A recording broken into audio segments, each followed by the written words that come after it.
Hello, it's Debbie Gilbert. I am the host of the Business Awards show, and I'm also the founder of the Best SME Awards and the Best Business Women Awards. And today, my guest is someone who understands that a great brand is so much more than a logo. It's about creating meaningful connections, telling authentic stories, and building businesses that truly resonate with their audience. So I'm delighted today to welcome Vaishali Shah, founder and creative director of Creative ID. She is a fellow of the Chartered Institute of Marketing, an award-winning entrepreneur, and an international branding and marketing consultant.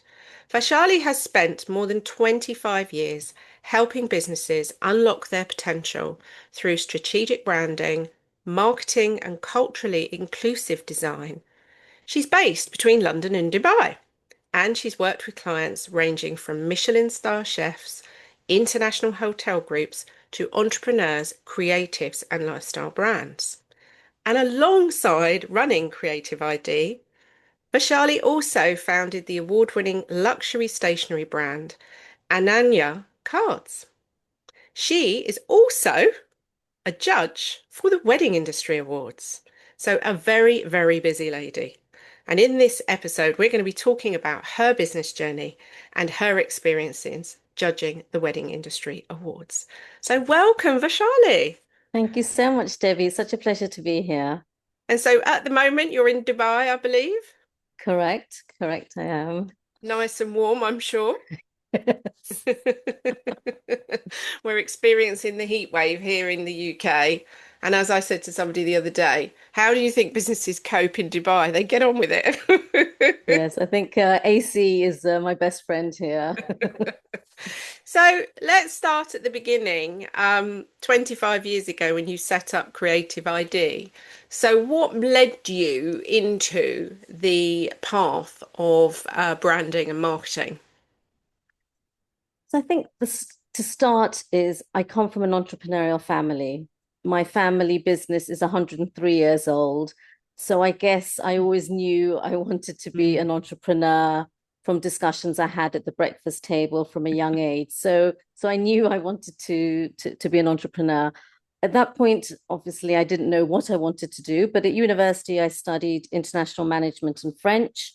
I then took the Chartered Institute of Marketing diploma, and I felt that there was an opportunity for branding for smaller businesses starting out as a solopreneur, as a small business. I felt that branding, I think, had the perception that it was only for the big brands, the big companies with the big budgets, and actually, I wanted to show that through smaller businesses, effective branding is still important. So that's why I went down the kind of branding and marketing role. So marketing is what I studied, and then branding, the two disciplines work nicely together. So how long have you actually worked for yourself as opposed to working for a company, or have you always worked for yourself? No, I thought it was important to get outside knowledge and outside experience before setting up my business. So I've run the business for 26 years. So last year celebrating my 25th year. And before that, I worked 4 to 5 years outside before setting up the business. And that was important, that outside real life world as well. So, and alongside this, you launched this luxury card brand. Talk us through the purpose of that and what market that serves, because it's quite an interesting story, I think. Yes, thank you. So actually, it started, as many businesses do, by chance. My Mm, cousin asked me to design her wedding stationery. And hmm so I thought, okay, yes, I'll do that. I haven't designed wedding stationery before, but as a designer, as a creative, I thought, let me do this. So I designed the stationery, gifted it to her, didn't put my name on the back or anything. It was it was a personalized stationery suite for her. At the end of the reception, three people came up to me and said, we heard that you designed the stationery. We're getting married soon. Could you design our stationery? Because all her friends were, mm. similar age. So I thought, oh, okay. Then with my business hat on, I thought, well, why not? Let me do some research. So for 6 months, I did research and I saw that there was a gap in the market.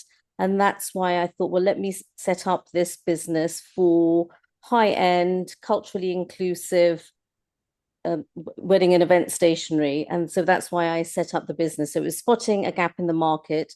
The skills lent themselves is just rather than being creating designs for a corporate or for a founder, I'm now creating stationery for a couple. And so that's why I set up Ananya Cards, set it up as a separate business because the target audience was different. And so that's why I set it up. But I think that's often I hear entrepreneur stories, spotting a gap in the market, something that wasn't working, something that was missing, and they created that. And you've built that by reputation, haven't you? I mean, this is word of mouth. This is people receiving these invitations and thinking this looks outstanding, and I need to speak to the person who designed this. Is that not how it's gone? Exactly. And stationery, especially for your wedding, it's so personal. Mm. This is your biggest day and it's very personal. So recommendations, referrals have been key. Word of mouth has been really important for this business and keeping that quality, keeping the values consistent over the years has been really important for me. Because I was sort of curious to understand in a world where now we're getting digital invitations to weddings, and everything's kind of also going down the AI route, how you've managed to sustain this. Is it because there's still this sort of broad range of people that get invited to a wedding, age range wise, and obviously many weddings that are inviting people globally, not just locally? Do you think that's how it's kind of maintained its presence in the marketplace, sending a personalized invitation? I think in this digital world, print, tactile, holding Mm, something in your hand has become more important. mm, So I think that's really important. But also, as a business owner, I've had to evolve the business. So I mm, now do create digital stationery. I do create digital save the dates, digital invitations because guest lists are getting larger.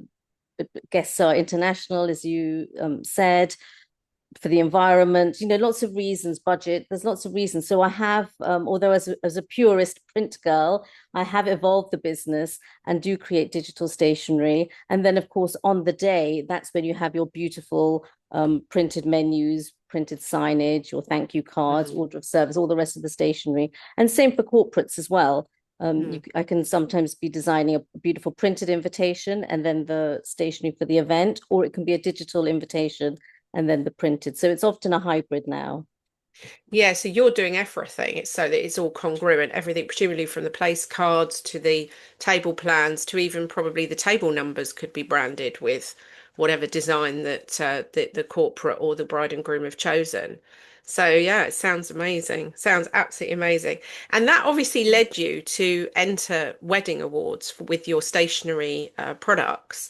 So talk me through your early days with winning awards and then we'll talk about judging. But I'm interested to understand what made you enter the stationery into awards in the first place.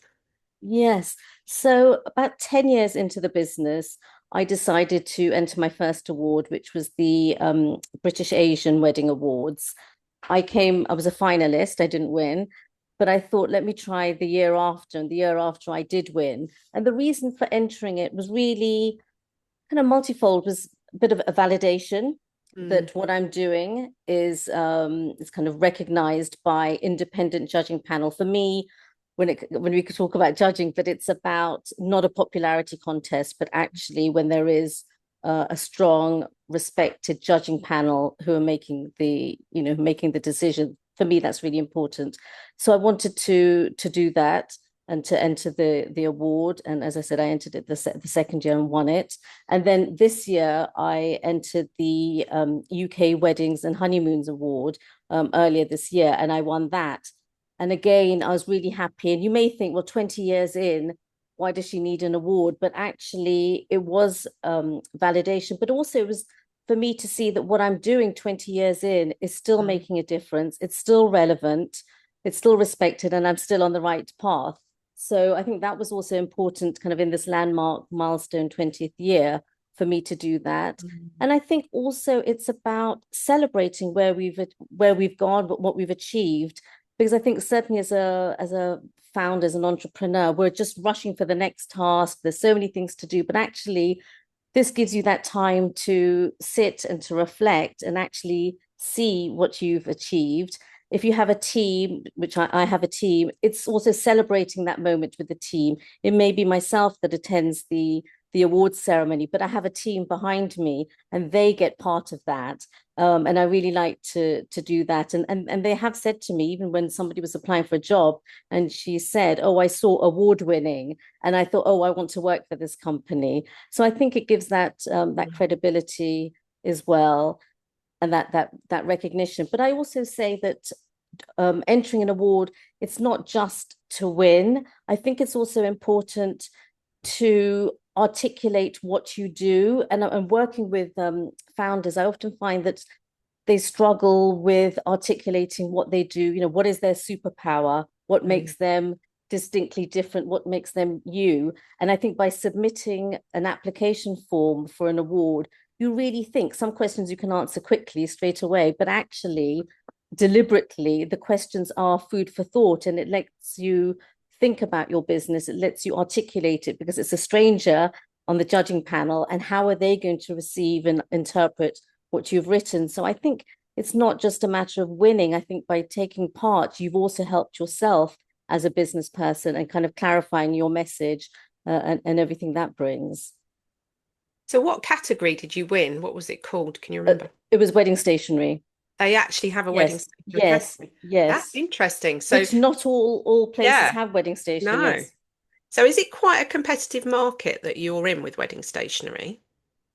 It's probably, if I'm honest, it's not as competitive as something like photography, Mm, hair and makeup. I think mm. those would be a lot more competitive. But there are, there's enough of us competing. So yes. And what do you deliver to your clients that makes you stand out? And how do you get those all important recommendations afterwards from the bride and grooms to their friends and family? I think for me, I'm all about the details. I'm obsessed with details. I don't give you a white envelope. There'll be printing on the envelope. You open the envelope, there'll be a lining inside or some print. And then creating that consistent look and feel across all the touch points, across all the stationery items. That's really important for me. And I think also in this kind of diverse world that we live in, I very much play on the personality of the couple and Mm, their cultural backgrounds. I'm very kind of culturally conscious. So there's an increase in multicultural weddings, for example, where we may be combining two or more cultures. And that's something that I want to listen to the couple and their story. I ask them lots of questions. And often if they're kind of shopping around, they'll say, "Oh, we haven't been asked that before. Oh, mm. that's interesting. So you'd like to know what my favorite flower is, where he proposed, what customs are important to my parents and my grandparents." And so I like to build that story. And just like I Mm. do with Creative ID, my branding business, again for Ananya Cards, it's that storytelling. And I think that's what's important, because I would like, whether it's a couple or a corporate, when a guest is in that room, for them to realize that, wow, that's so them, or that's so on brand for this company. And I think that's where I kind of differentiate myself. I'm very curious as a person, and I want to really kind of portray, reflect the couple, the corporate, the milestone birthday, all of that into the stationery. So you actually apply this level of forensic across just the corporates you work with, as well as bride and grooms. That's really interesting because bride and grooms are very much the consumer market, and then obviously your corporate is your B2B. So you are literally applying that real high level of detail to both types of client to really get under the bonnet of exactly what makes this business tick, or what makes the bride and groom, what has created their relationship and all of the stuff behind the scenes. So I think that's really interesting that you're doing that, because we always talk about the fact, oh, B2C is very different from B2B, but actually you're proof that you can apply the same strategies to both. I agree. I agree. And it's a question that I get asked quite a lot on podcasts is, "Oh, you have two businesses, they're so different." But actually, they're not that No, different, no. because they still have brand Vaishali running through it, and my guiding principles and my ethos and my thread and my attention to details and values. So actually, they're not that dissimilar. And I think it is important. There's so much competition out there. So actually, what are we doing to make ourselves stand out? And awards is something that helps give us that external recognition.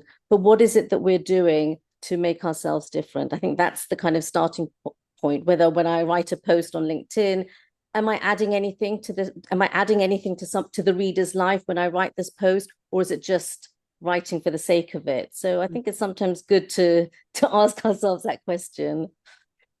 And how do you stay up to date with the latest trends in the design world? I mean, are you kind of out there looking around all the time at different things to get inspiration, or are you part of design groups? I mean, how are you keeping up to date with what's going on out there? It's a great question, Debbie. I try to keep as up to date as possible, finger on the pulse, looking at what the trends are for the upcoming year. I think that's important. But it's also who you surround yourself with. So I have deliberately taken on younger team members that Brilliant. so one of my key design, in fact, two of my key designers got married. And so I got real insight into how they were planning their wedding, what they were looking for in their stationery. I joined TikTok a couple of years ago, which you would think, wow, 26 years in business, is she on TikTok? But actually, that came through my team member, and so we set up TikTok, which is working well for our couple. So I think that's important. Who you surround yourself with, whether that's your immediate Mhm. team or whether that's, as you said, whether it's groups that you're in, whether it's LinkedIn groups, Facebook groups, Mhm. any kind of groups or events that you attend, what you read, how what we're consuming. So I think as I said, being someone curious, I do try and take an interest because I myself am interested in it. It's not Mm. homework; it's something that I enjoy. So that's what I'm doing, and I think it's important.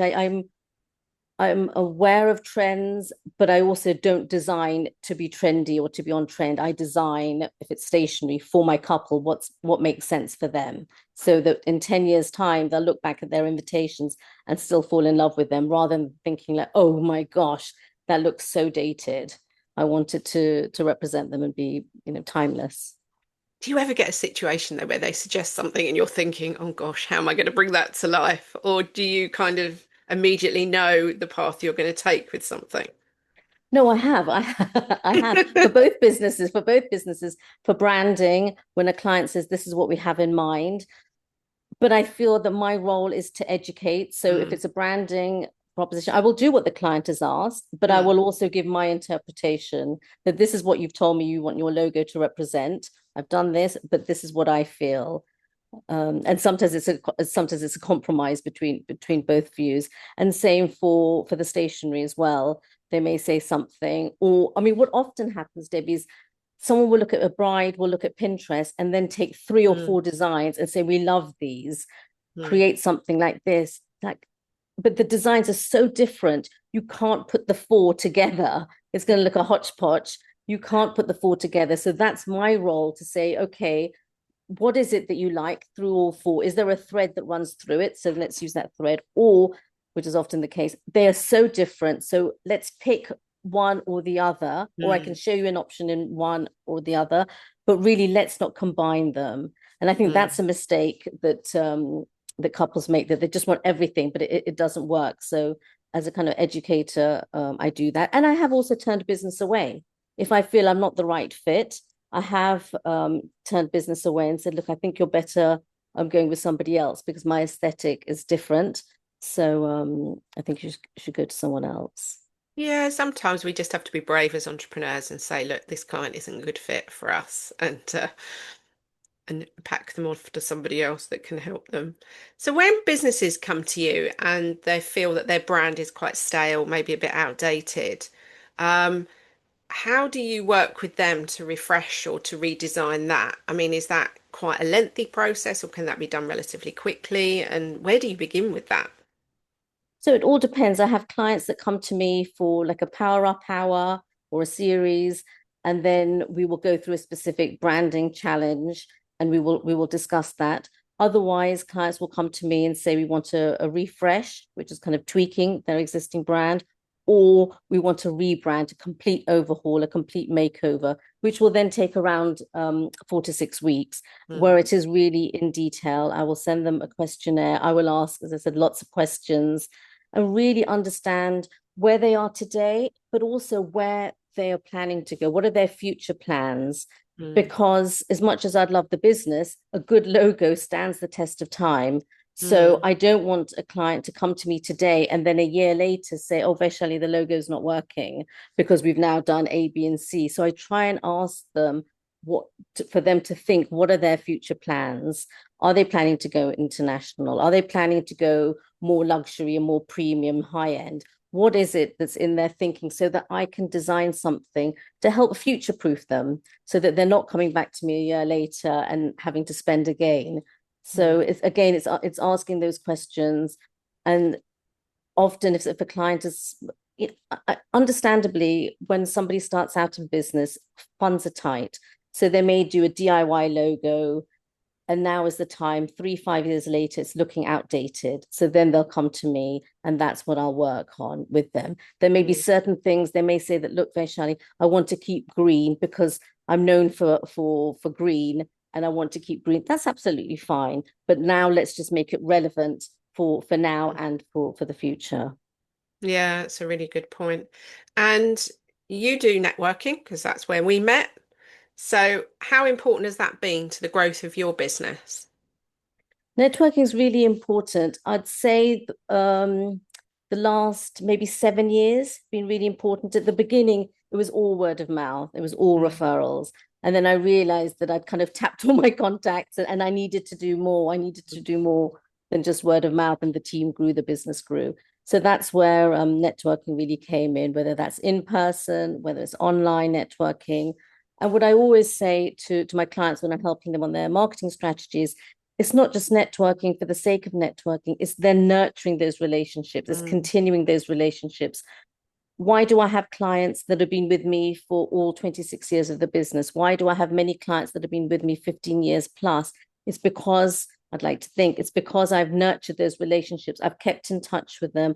I haven't looked at it as just a transaction. There's periods in between where nothing's happening, but I've still kept in touch with them.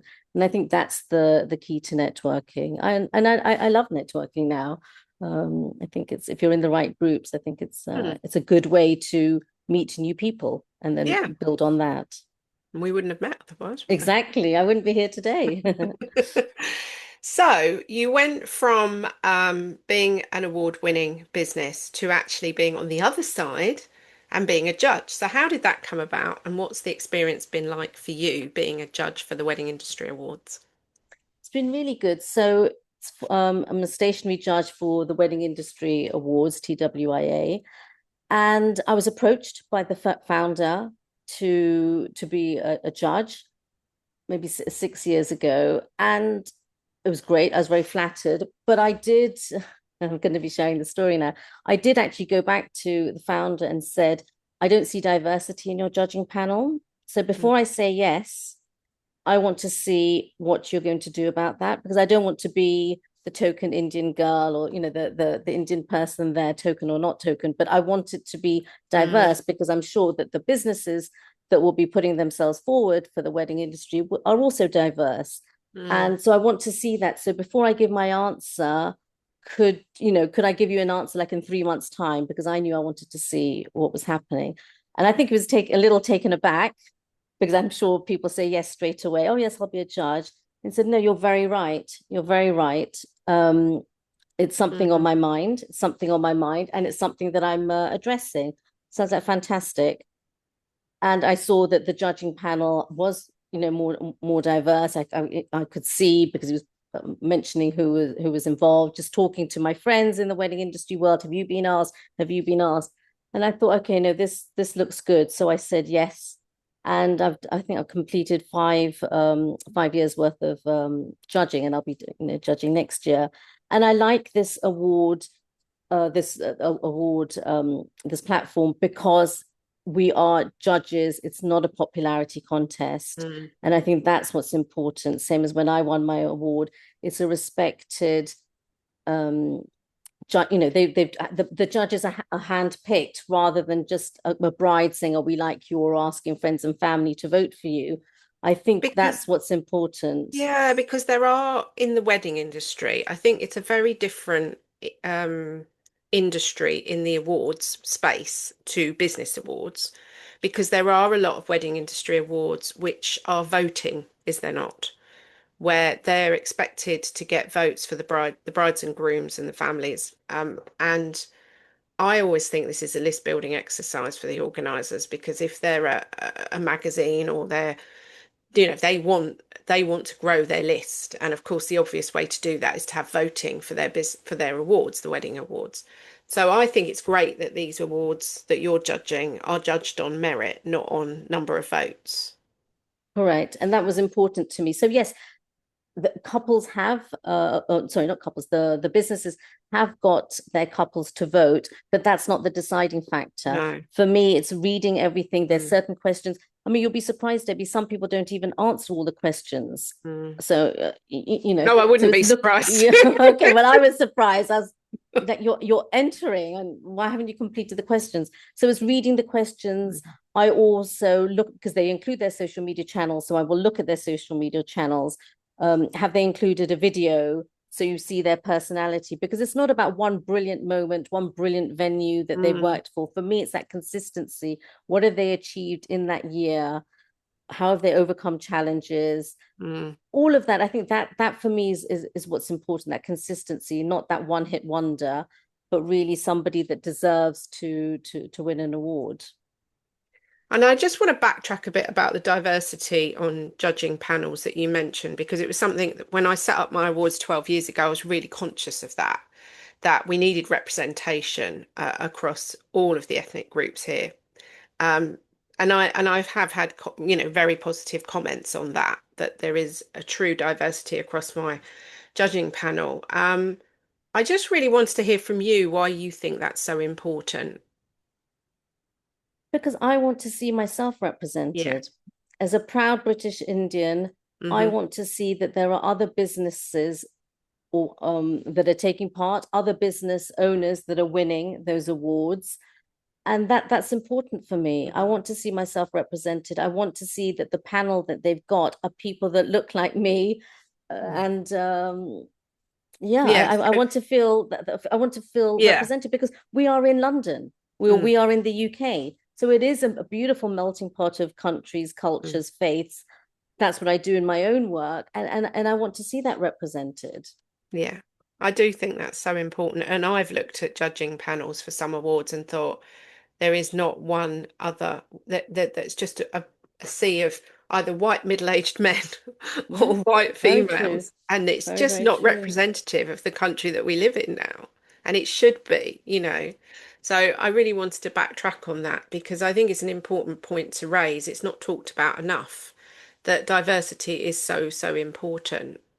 Um, so when you're judging all of these entries, aside from the fact people filling in the questions, because bugbear of ours as well, that people don't fill it in properly, but the ones that do fill it in properly, what makes that sort of hairs on the back of your neck stand on end and you think, oh my goodness, this is amazing? What is it that you're looking for that really makes you feel that this is a business that should be rewarded? So certainly the visuals, the stationery that I see that I think, oh Mm, wow, that's interesting because you know what, they've taken a technique that's mm, quite difficult to do, or they've put two colors that you would never think would go together, but actually they've done that. I'm a sucker for finishing touches and mm, details.